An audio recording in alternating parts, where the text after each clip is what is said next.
Hello and welcome to Colred Plays Raid Shadow Legends. I am Colred. Thank you for joining me. In today's video, we will be talking about perhaps the most famous champion in all of Raid Shadow Legends, and that is the Arbiter. We are going to discuss how you get the Arbiter, so we're going to talk about the Arbiter Missions. Then we're going to actually take a look at the Arbiter and see what makes her so good. I'm going to give you some suggestions on how to build her, and then we're going to take her into a couple of places to see how good she performs in battles. And you may be surprised to find that even though she's well known as a great arena lead, she's actually an all-around excellent champion. And if you get her in an early game account or mid-game account, you're going to find that she could go into a whole lot of teams other than just the arena. So we'll talk about that as well. Okay, so here I am on one of my alternate accounts that still hasn't collected the Arbiter, and you'll see down here on the bottom row it says Missions, and these are the Arbiter Missions. Now, the first thing I want to talk about before we even jump into all of the missions is just that some of these missions can be completed ahead of time and some cannot. So you have this row here, you can scroll through it, you can preview missions that are coming up in front of you, and you want to have an idea about which ones have to be done when you get to the mission and which ones can be completed ahead of time. So if you look right here, there is one that is completed ahead of time, actually two that are completed ahead of time. So here it says unlock a tier 6 mastery for 5 champions. I've already done that on this account. And then equip 5 champions with a ring, an amulet, and a banner. I've also done that. And so these are pre-completed. However, there are other missions here that cannot be pre-completed. Here's an important one. Ascend a Void Champion to level 6 of Ascension. I do have a level 6 Ascended Void Champion on this account, and yet you can see this mission is not completed. So there are going to be some missions that you have to do right when you unlock it, and then there are going to be some which are just going to auto-complete, and then when you get there, you can just collect your rewards. As you can see down here at the bottom, there is a progress bar, and the progress bar is broken up into sections, so I can't go past this end mission here, the clan mission, so that would actually be where I get my Arbiter, but the missions continue for Ramontu, and again, the next batch of 60 would be opened then when I completed part 6. When I complete part 5, that would then open part 6 and so on and so forth. So if you're a new player to the game, you're just going to be looking at part 1 here, and that's the first 76 missions. If you're curious about the missions, you have an option because you can't see them in game. However, you can come here to hellhades.com, and there is a list of all of the Arbiter and Ramontu missions that are in the game. So just come here to the homepage, hover over Raid Shadow Legends, and then on the right side under New Player Guides, you can see Arbiter Missions down here. And now you've got a complete list of every Arbiter mission that is currently in the game. These missions have changed over time. I believe this list has been updated. So sometimes some of the missions have been made a little bit easier or been moved around a little bit. But as you can see, you have all 4 parts here for the entire chain, the progress chain of the Arbiter missions. Now I want to talk about some specific missions that you are going to want to focus on. And I'm also going to talk about, like, if you're a very new player, how can you start on this the right way? So here we are at the very beginning of all of the mission chain. And what I want to tell you is you need to focus on this right away, especially in the first 7 days of a new account. Now, if you are not a new player, you're past the 7-day mark, don't worry. We'll have plenty of tips and advice for you on how to keep the Arbiter missions going. But if you are a new player, if you're in that first week, one of the things that you want to focus on is getting as many of these Arbiter missions done as possible. And there are 2 big reasons for that. One is that the Arbiter missions will send you backwards. So sometimes when you're going through these, you are asked to, for instance here, win 4 critical rate artifacts from clearing Durham Forest stages on normal. You'll get a mission like this. You may already be past Durham Forest, but you have to go back and actually win these artifacts for this mission. And you can see this is on normal. So if you're ignoring these missions and you get up to hard difficulty or even brutal difficulty, and now all of a sudden the Arbiter missions are sending you back to normal, that's really not going to be very valuable. But if you do these while they're still relatively fresh or you haven't progressed too far past them, you're going to get more value out of them.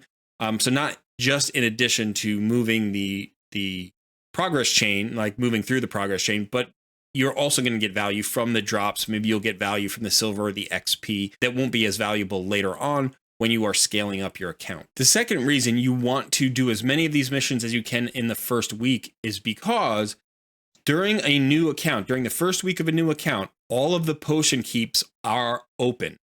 After day 7, on day 8, they go into a rotation where only one potion keep is open a day.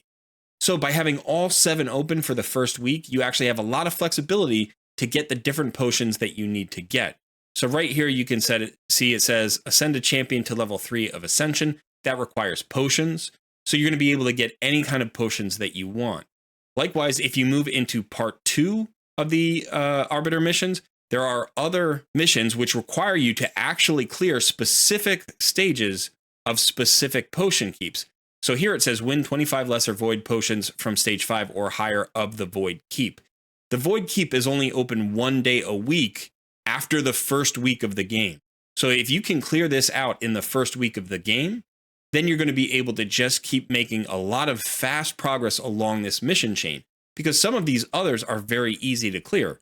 Earn 3 stars on stage 7 of Felwin's Gate on hard difficulty. That next mission is much, much easier and going to be cleared much faster than the previous mission. So by pushing as hard as you can in the first week of a new account, you're going to be able to hopefully keep the progress going and maybe get all the way through the first 2 mission parts. So part 1 and 2, you might get all the way here to Fused Justiciar, maybe even past that in the first week, depending on how many hours you're playing the game, obviously, and how focused you are on these Arbiter missions. I do want to point out a few other missions that can be roadblocks. Any of the missions that are talking about the arena, such as mission 36 here that says defeat 50 champions in classic arena, that can take a little bit of time, because in order to defeat 50 champions, you're going to need to win 13, 14, 15 battles. Remember that if you win a battle that only has a single champion on defense, that's great for progressing through the arena. You definitely want to do that, but that's only going to give you 1 champion here. So sometimes it will take several hours, maybe even a day or 2 to get past certain missions. And remember, this is a mission that cannot be pre-completed. So you have to do this when you get there. Mission 74 here is reach Silver 2 in Classic Arena. So another one that's based on Arena that might take a little bit longer than simply some of the others which say clear a dungeon or clear a campaign chapter. One other thing I want to mention here is any of the Demon Lord damage-based missions don't require 1 key. So this says deal 1.5 million damage to the Demon Lord. You can do that on any difficulty unless it specifies a difficulty, and you can do it with any number of keys. So if you were doing 500,000 per key, it would just take you 3 keys to clear this Demon Lord. Remember, you can also buy extra keys for gems. I don't necessarily recommend that for these, but sometimes some of the ones at the end, you might want to use an extra key because getting to the Arbiter is so important. And so if we go all the way down to the end of this list, you can see down here at the end, you need to deal 100 million damage to the Demon Lord on a single difficulty, with the minimum difficulty being Nightmare.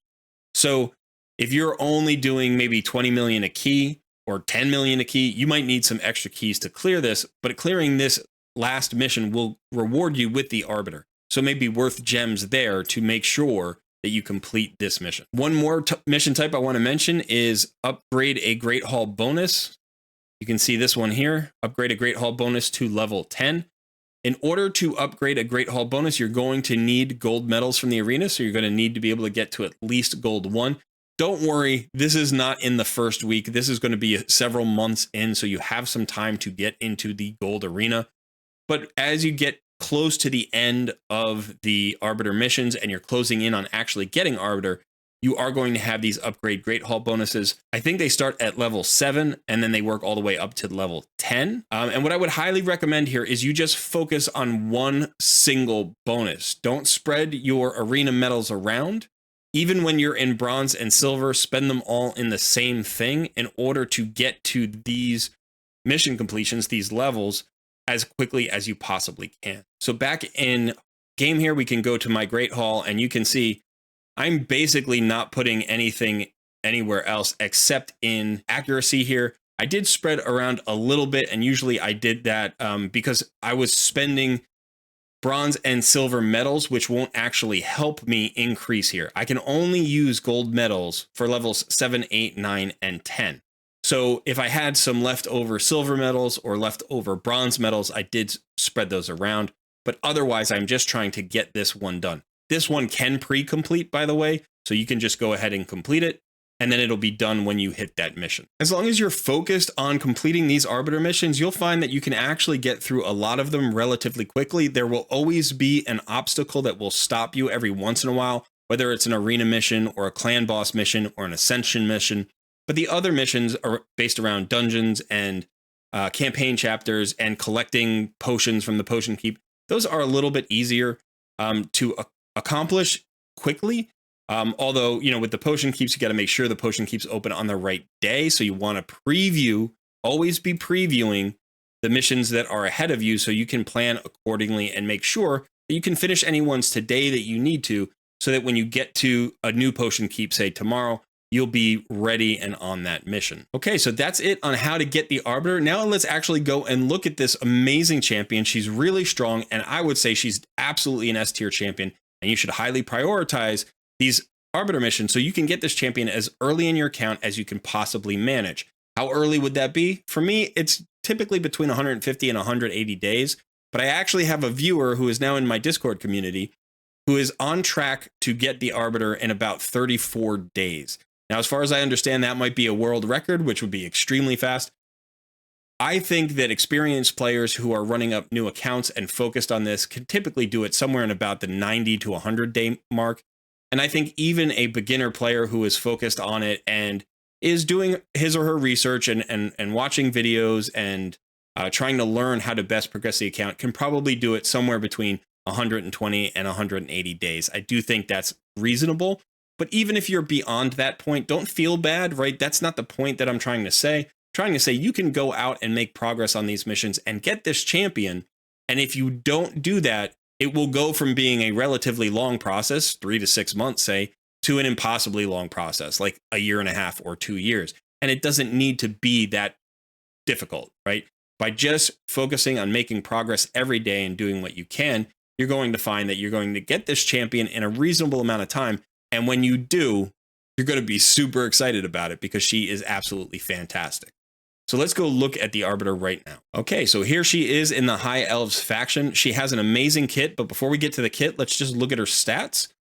So she has a nice high HP pool, which makes her fairly survivable. Her attack is reasonable for a support. It's over 1k. Defense is also reasonable for a support at 1.1k. Speed is fantastic at 110. She used to be faster, and they had to nerf her because she was too strong. She's got a little bit of resist and a little bit of accuracy, which is great. One thing to know right away about the Arbiter, she does have a very powerful speed aura in arena battles, and it increases speed by 30% for your whole team. That 30% is based on your base speed, not like the speed in your build. So in the Arbiter's case, she has a 110 base speed, so she would get an additional 30% of that 110. Now let's look at the rest of her kit. Her A1 is pretty solid. It hits twice, and each hit has a 50% chance when booked of placing a 25% weaken debuff for 2 turns. Weaken debuffs are good for any boss fight. This is the skill that really makes her valuable for most boss fights.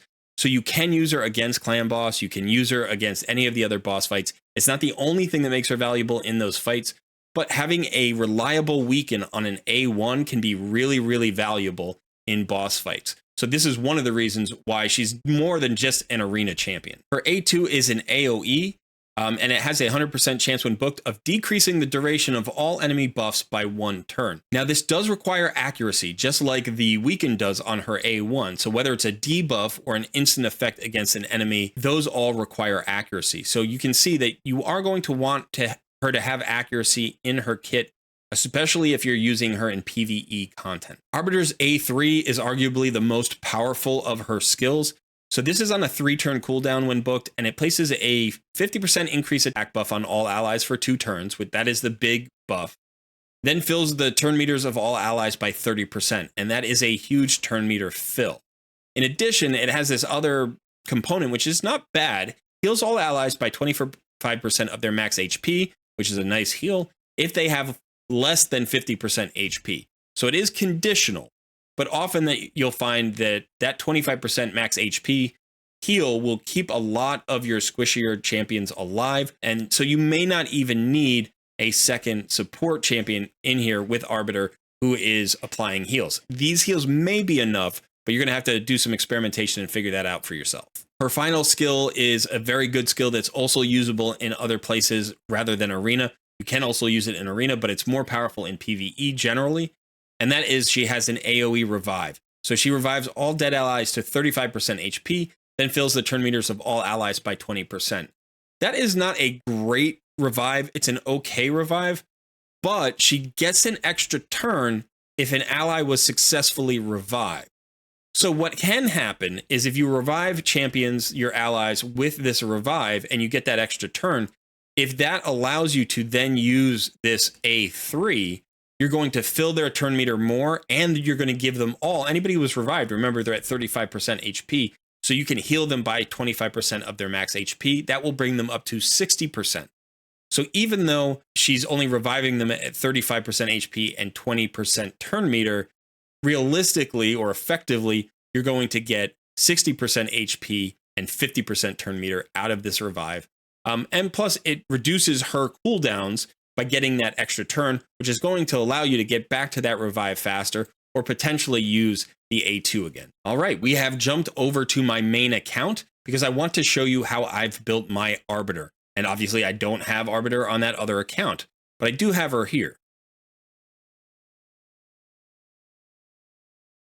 So the first thing you'll notice is that she is in all speed gear. She is my arena speed lead. That turn meter and that aura are incredibly powerful on a go first arena team. And she's the fastest champion on my account. And the reason she's the fastest champion is because I built her in all speed gear with a lot of speed substat rolls. So you can see here, I have a chest piece. It's got a triple roll into speed. I've also put a big glyph on it. So I'm getting 22 speed out of this one piece.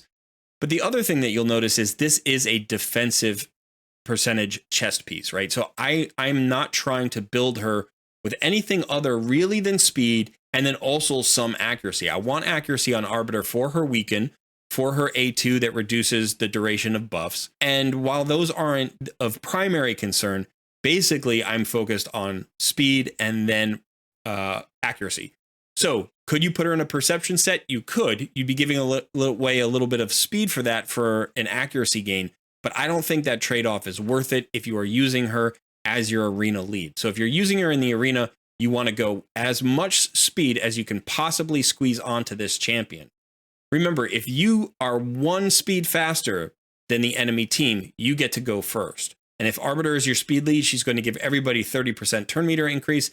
And now you're really going to win that speed race. So it's incredibly important to get every last drop of speed out of your Arbiter that you can. Accuracy is that second stat, and as you can see, I have put an accuracy banner on her, but it also has a triple speed stat roll.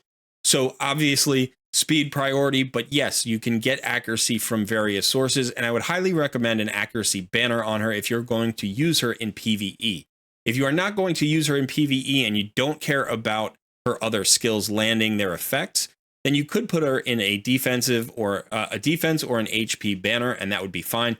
But again, get as many rolls into the speed on the banner as you can. One last note on my Arbiter is that she does have crit rate gloves on. This is not something that I wanted on her, but it does have a double speed roll. And these were my fastest gloves that I had in the speed set at the time that I last built her. I think I have one pair that might be faster now, so I could potentially swap those out. But if you can get defensive percent or HP percent gauntlets, that would be better, as long as they are also as fast as you can possibly get them to be. Okay, so this is a relatively simple build. There's not a lot to it in terms of gear. Speed gear, speed gear, speed gear, speed substats, speed boots, obviously 6 stars if you can get them. But let's talk about masteries for a second, because there's a little more flexibility there. Now, I've chosen to take my Arbiter down the defense and support trees. However, you could take Arbiter down the offense tree. I would typically say you would substitute the defense tree here for the offense tree. You're always going to want that support tree on your Arbiter. I'm not going to go over every single mastery I've chosen here, but I am going to pick out a few important ones. In the defensive tree, the most important mastery here is Cycle of Revenge. Cycle of Revenge has a 50% chance of increasing the turn meter by 15% when an ally is attacked with a critical hit. So in Arena, if any of your champions get hit with a critical hit, this has a chance of increasing the Arbiter's turn meter. Now that might allow her to cut into line and either get your team moving or potentially revive allies who have been killed. If she is not got a lot of turn meter, it will get her to her turn faster, and hopefully that will allow you to revive your team and counterattack. In the support tree, I went down the accuracy side. I don't really need to emphasize her heal. Her heal is fine as it is, so I'm going for more accuracy. But the two things that I want to mention here are, one is timely intervention. This increases the champion's turn meter by 20% whenever an ally hero drops below 25%. So again, more turn meter increase is going to make her faster, get her around to her skills more quickly, and that's going to increase her value, because really her value comes from making your team go. Also, this can help in case somebody dies, you get more turn meter and you can bring them back. The other mastery I want to mention here in the support tree is Evil Eye. Now, Evil Eye decreases the target's turn meter when this champion hits them with the default skill for the first time. Decreases the turn meter by 20% with single target skills and 5% with AoE skills.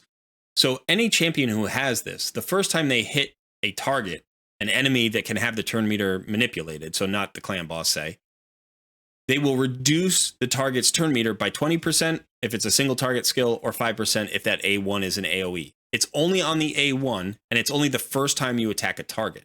However, that can be critical, especially in a go first arena team. If you can delay the enemy just enough, you may be able to either cut in or get your team going first, or whatever it happens to be, to make sure that you win that speed race and that battle.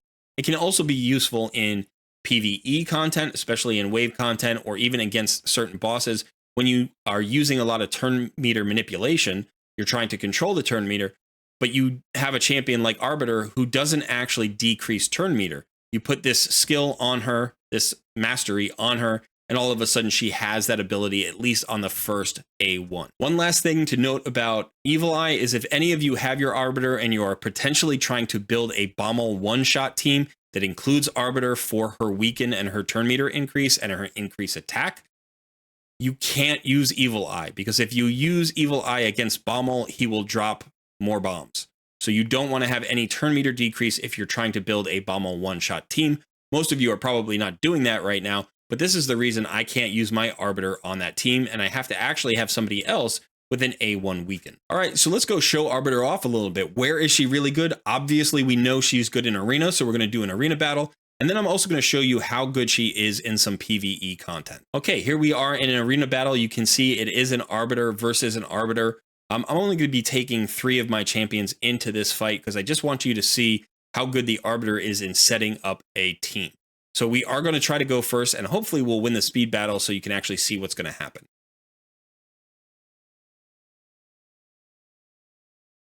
We did, in fact, win the speed battle, but one thing you'll notice is that the enemy's Arbiter is almost ready to go. In fact, would probably be the next champion. Maybe my Deacon Armstrong. That's very close.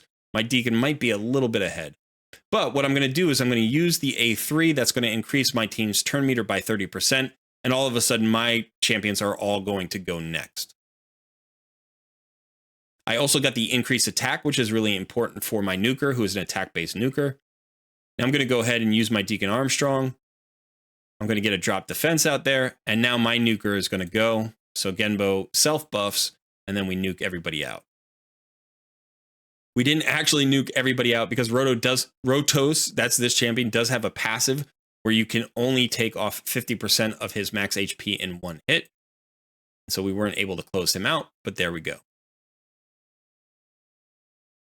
Now, obviously, winning this fight is contingent upon winning the speed race. So if you're going up against another Arbiter, you have to have a sense of whether or not you're faster. But you could go up against an arena lead who is not as fast. For instance, here we have a High Katoon. High Katoon is a good speed lead, but only has a speed aura of 19 instead of 30%. So 19% instead of 30%. And a base speed, I believe she's like 105 or 106. So she's also a little bit slower than Arbiter, which means I could probably win the speed race against this team as well. Let's go see if that works. Notice their power is significantly higher than mine. So I'll get out of the way. Power at 302, my power is 158. Although if I was running 4 champions, let's say I drop in Mithrala, You can see I'm actually up over 200k. But there's a decent chance that I'm faster than this high Khatoon. Maybe not. Maybe this is a trap. This could be a bait, and we'll see what happens here.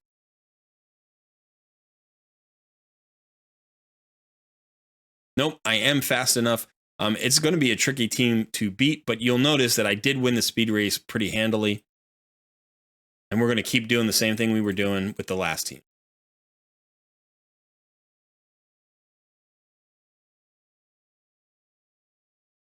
Okay, we were able to nuke out 3 of the enemies. And now because we're so fast, we're still going to get a second round probably before the enemy team is going to get. You'll notice the decreased turn meter there happened based on the Evil Eye Mastery. And now also Deacon Armstrong has that. And so that's going to prevent the enemy from even getting a turn. That's why I use Evil Eye on Arbiter in the arena. All right, now let's check out Arbiter in some PvE content. She's very good in PvE content. Even in the clan boss, you can use her if you don't have a good weakened champion or you need some more turn meter fill, or maybe even a revive. She's a very good support champion for clan boss.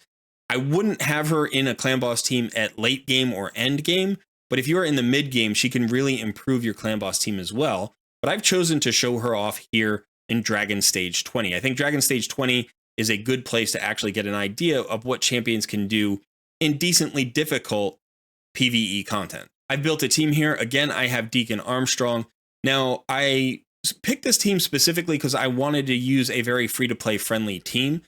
So obviously we have a starter champion here. We have Arbiter, who we can get free from the Arbiter missions. We have Razin, who is free as a fusion. He's a permanent fusion. We've got Deacon Armstrong and Royal Guard. Now, these champions are built decently well. I definitely think that Arbiter and Deacon Armstrong are built extremely well, but the other 3 champions are built sort of, you know, to a medium level. I definitely think their gear could be matched by a mid-game player, although you would have to be late game to match my gear on Arbiter and Deacon. But I just want to give you a sense of what this team does.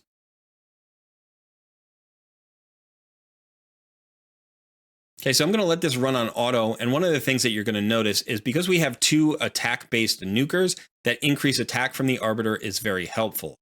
Additionally, the turn meter fill will come around quite a bit, and that's going to keep the team way ahead of the pace of the enemy. She works really well in conjunction with Deacon Armstrong because he also has some turn meter control. So we're going to really win the speed race over and over against these waves, even though they have an apothecary over there who could give them a speed boost. And we're probably just going to kill them before they really even get a chance to go. Okay, apothecary got 1 turn, but everybody else was dead, so it doesn't matter. And we're just going to clear that wave. We're going to repeat the same process here in the second wave, because with so much turn meter fill from Arbiter, we just get our skills back so fast. Even Razin, who has like a 6-turn cooldown on his A3, I think, we'll get that back in a relatively short order. You can see he used it on this wave as well. That's the AoE decreased turn meter from Razin.